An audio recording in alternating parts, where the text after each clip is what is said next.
maison de l'autisme, vous avez la possibilité de voir l'aménagement d'un espace pour un élève, un travail autonome. Vous avez ici différents outils. Ici, le timer, justement pour se représenter le temps. L'élève travaille pendant 10 minutes. Au bout de ces 10 minutes, il y a une petite sonnerie qui lui dit « c'est terminé ». C'est un outil très efficace. Concernant le temps aussi, la représentation, vous avez l'emploi du temps individuel. L'élève saisit le pictogramme, lecture, le pose dans l'activité à réaliser, s'assoit à son poste de travail, effectue l'activité.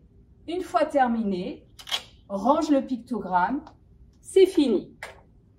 Vous voyez ici dans cet espace un outil ici qu'on appelle le tabouret à bascule.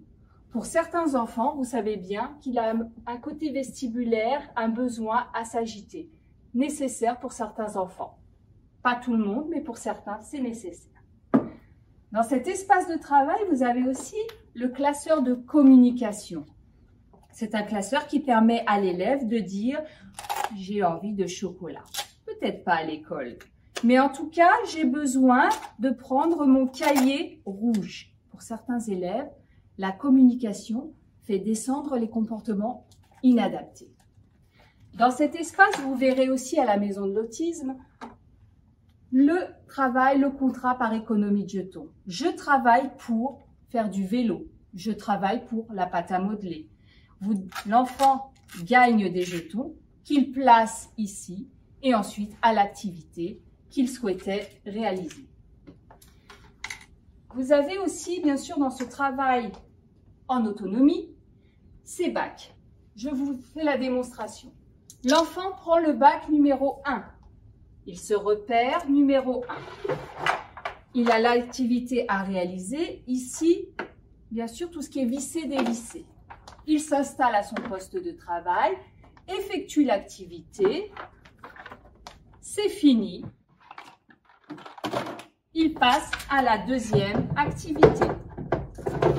Numéro 2, il pose. Tout ça en autonomie, ça s'apprend.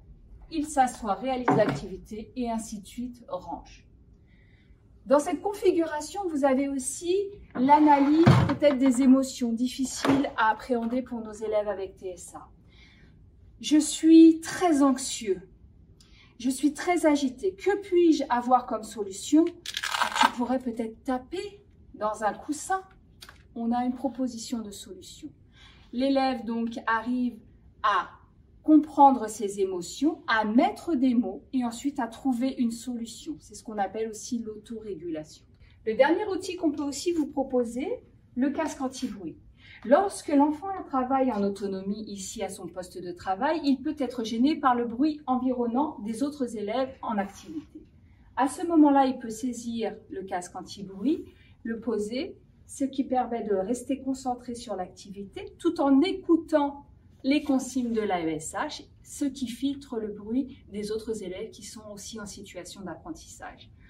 Ce casque, vous pouvez bien sûr le proposer à tous les élèves afin que ce ne soit pas stigmatisant.